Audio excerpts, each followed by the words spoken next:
Good afternoon, ladies and gentlemen. I'd like to thank ICRA for inviting me to this forum and talk about the AI in education and how AI will transform the education sector. I'd like to thank the moderator here, Professor Rajiv, and all the delegates here of the dais. I come from Quality Council of India, which has the mandate for improving quality of life. We are under Ministry of Commerce, DIPP, and I represent the board, which is the Board for Education and Training, which does assessment, accreditation, and quality intervention in education system, especially in schools that lay the foundation for youth in the country. The areas of assessment are health and safety, teaching and learning process, student achievement, community participation, and appraising the effectiveness of special training centers. Currently, we are doing assessments of 5,200 schools under DCPCR, which is Delhi Commission for Protection of Child Rights, which are being assessed on the above parameters which are highlighted there. The challenges all of us know in the education system in our country are unavailability of learning material, untrained teachers, obstacles to bring out children to the mainstream is the challenge. But if you read the 16th January Times of India, more than 95% students are schools have the students enrolled, whereas only 56% in 8th standard do not know basic maths, and 27% of those can't read. This is the reality of our country. Whereas in higher education system, all of us know that 80% of our graduates are unemployable. So it is not the challenge of accessibility, which just now our moderator said. It is the challenge of quality that our country faces in this education space. 2019, we have the end of ownership society to subscription-based sharing of goods and services.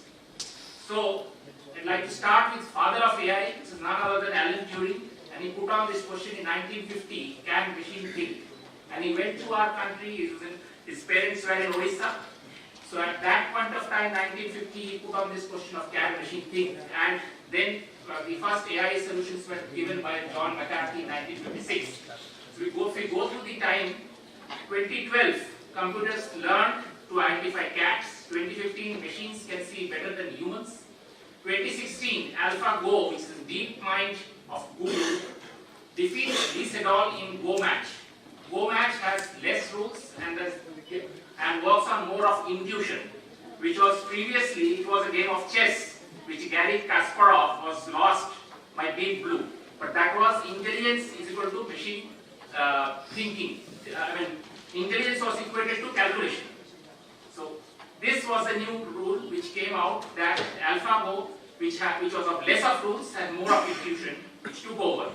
And 2018, we all know self-driving cars. And now in 2019, we had Elon Musk, who is called as a tech guru. His prediction of 30% chance of an AI bot landing on Mars.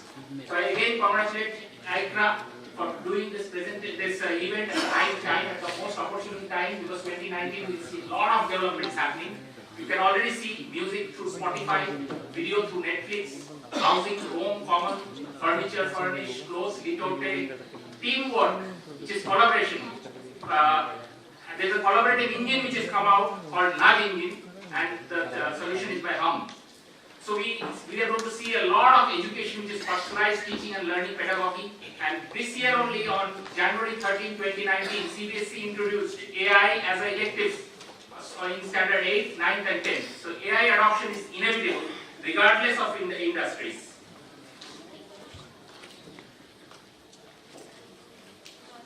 So these are the constellation. AI is a constellation of technologies we all know, which has the capability of the machines to imitate intelligent behavior, which is critical thinking, problem solving, and decision making.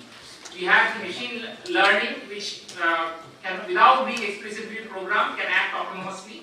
Deep learning, which has interconnecting of many neurons, it replicates how the human neurons in our head functions. That is how deep learning functions. That technique is brought in.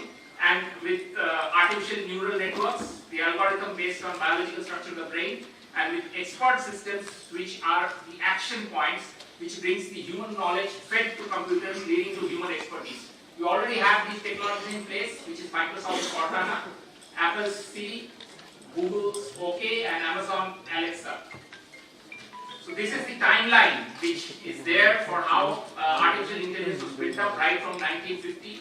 Then 1980, machine learning came in, where the machine is learning, not able to handle multi-dimensional data, which was overcome by deep learning.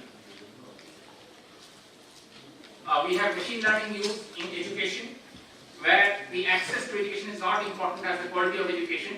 But if your teachers here in this audience, we just give you how the benefits of teachers are in the class versus the digital resource in classroom, which is run by bots, right?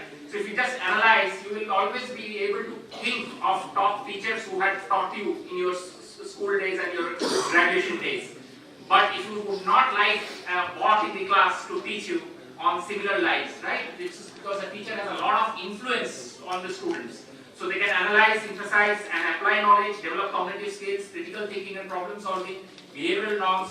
So that list goes endless. So what I'm trying to say is the teacher in the class has to be there, right? It is inevitable, it has to be there. And whereas the digital resource in the class can enhance effectiveness of teachers, teacher skills and peer learners, and machine learning can real time do feedback of students, measure emotional development, metacognition, empathic. Teachers they empower the teachers. The machine can empower the teachers for